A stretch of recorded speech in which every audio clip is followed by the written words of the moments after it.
Hi guys, my name is Annabelle from Horizon Cosplay, and for once I did not buy a new sewing machine, but my friend did. So the story behind this is that my friend needed a new sewing machine for leatherwork, and this one came up on the Facebook Marketplace, which just seemed perfect and was at a price too good to be true, though I'm not sure if I'm allowed to share it, so just trust me, it was a good deal. This sewing machine came with this table and a couple other little things. However, we had to take it all apart to get it into a car, and also it has clearly been a little bit not quite maintained, so we're going to give everything a really good clean up, check that it works, and do some just basic maintenance on this machine to make sure that she's happy. This particular sewing machine, by the way, is a Singer 95K, and it was, I believe, made in 1931. We'll go into some more details about her in a little bit, but for now I think we need to clean this table because I can feel the grime getting on my fingers already. I can tell you all right now that this was a highly disgusting process, and it was so gross that I even stole Ben's Tough Wipes, which he saves for his carpentry jobs, to actually clean it. They were black by the end of it, guys. I probably shouldn't have been wearing my nice dress for this, to be fair. So to clean the table, I'm using heavy duty cleaning wipes. These are actually what Ben uses for his tools, but it was so dirty and disgusting, I just kind of felt we needed it. This table doesn't look particularly historic, so I don't know, maybe it's vintage, but to be fair, it looks pretty modern to me. So if anyone knows when they think it might have been made, let me know. One really cool thing I actually love about it though is that it has this ruler at the front, which I think is infinitely handy. The next thing on the list is to clean the sewing machine. For this, I'm actually just going to use some everyday skiff and some kitchen roll. Most of it just looks like surface dust, so we're going to give that a whole scrub up and see what it looks like after we're done. I would just like to clarify right now that this machine was filmed several months ago, and since then I have learned that SIF is definitely not appropriate to use on sewing machines. I'm actually going to do a whole tutorial video once I'm better practiced at how you should properly clean a vintage sewing machine, but this is definitely one of those things where don't copy me. It's not a good idea. So that's all polished, and now we're just going to move her into the hole and hook her up to the machine. Really neat thing is you just tip her back on the hinges, hook that strap up there. Now, I don't actually know if this beauty comes with any bobbins or not, though it does. Really interesting bobbin case though, that's one I've not seen before. Looks like we're gonna have to tip it back in order to thread the bobbin. So let's check that out.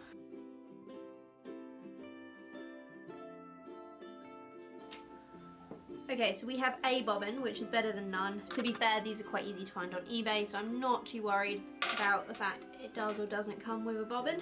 Just need to give that a bit of a dust. So essentially, I'm just using a really modern day machine cleaning brush just to remove the lint that I can see. Build up a lint is like the main reason a lot of old machines jam, because these things have been like used for years, and you'd be surprised how many people just seem to forget that you need to clean them on occasions. Particularly around the feed dogs, I'm getting a lot off here. And just in case any of you guys don't know, I am definitely not a professional machine maintenance person. I'm just doing this as a favour for a friend because, quite frankly, I just had a thing for old sewing machines and I couldn't buy this one and he could. So what we're actually going to do now is remove the foot, and then we're going to remove the feed dogs and just clean under there. Sadly, this machine only came with the one foot. A lot of the time I've gotten very lucky and had my old machines come with lots of accessories. So I might have a quick look-see through them and see if there's anything that I can gift to my friend so that he has a few other things to use. Though in all fairness, the main thing he's going to be using it for is straight stitching on leather. The other thing that I really like about this machine, and I'm not sure if it's like it happened in the factory or someone's added it later, is that all the holes, all the oiling holes are actually labelled with oil.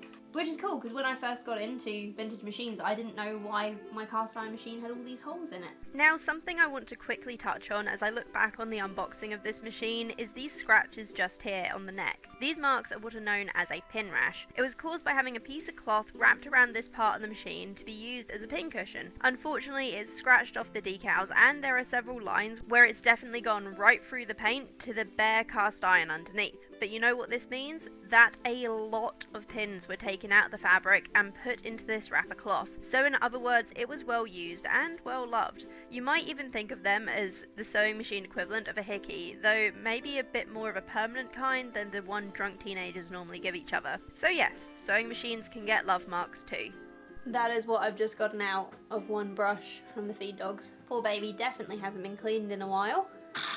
God, it's actually kind of gross. The dust is almost like felted itself. Let's try pressing the treadle pedal and see if that... My apologies, it's not a treadle machine, it's an electric machine, aren't I, a nitwit? Alright, so now that it's been cleaned, let's try actually plugging it in. Alright, just making a pretty good hum. Wow.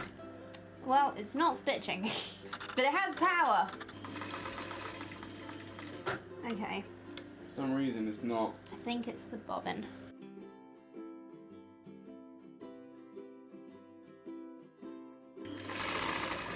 Nope.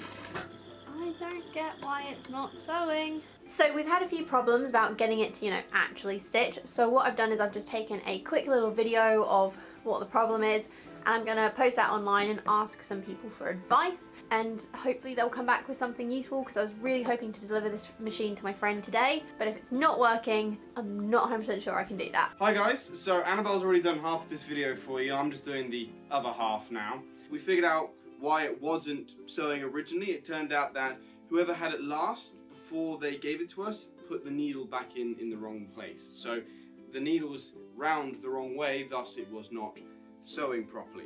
We've now rectified that. This machine, unlike most standard sewing machines, has a large motor underneath here. This thing here. Now what that does is that it spins up and it creates a lot of power and torque, which is then transferred via pulley, which is up here, which then allows the machine to have a lot more force and power that gets directed direct into where our needle is. So, if you turn it on over here, and you can hear it now, that little whirring, that whirring is the main motor of the machine setting up. So, now, let's see if we can run it a bit.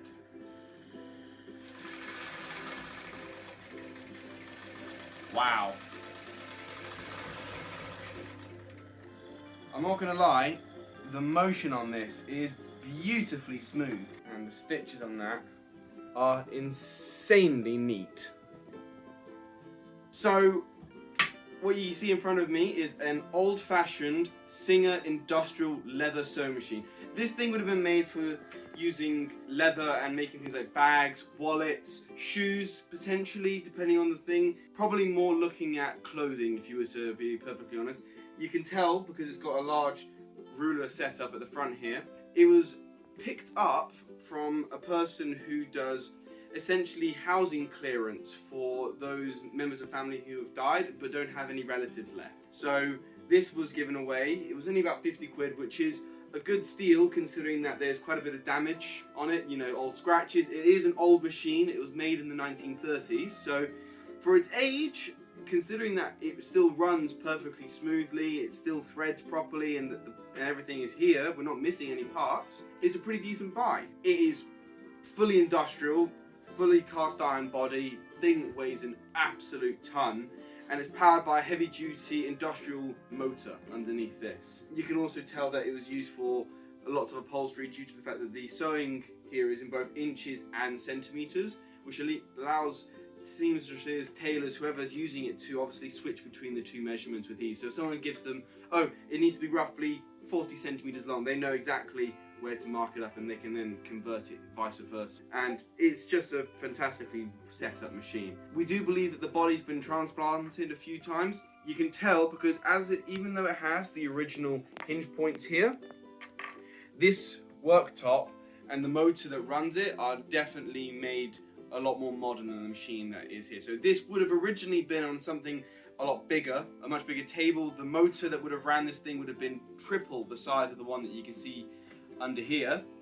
And obviously the setup, the table that it's set on is a much more modern design. It's got new electrics and it's a composite material, which was very uncommon in the late 1930s, of course. Non-existent, if I'm being perfectly honest. But apart from that, it's a fantastically well-made and very, very well set up bit of gear.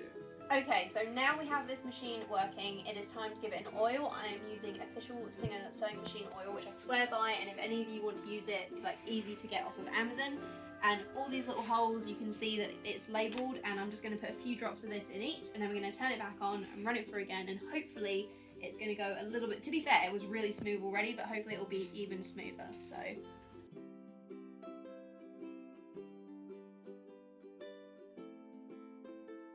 And one thing I love about this bottle is because of the thin nozzle, it can fit into all the holes that you need to oil as well. So it's really important when you're oiling machines, always go less, because you can add more, but you can't take it away.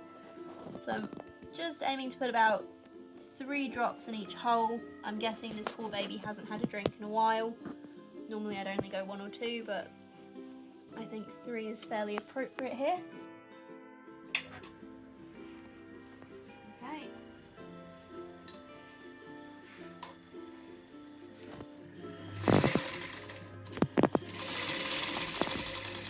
I would say that is going even smoother already, though the bobbin has snapped, so she's not actually sewing. Well guys, now that the machine is in working order, it's time to take it back off the table so that we can put the whole thing in the car and go deliver it. So with that is all for today. Thank you so much for joining me and Ben. If you enjoyed this video, do remember to like and subscribe for more sewing content coming next Wednesday. Otherwise, until then, have a beautiful day. Bye!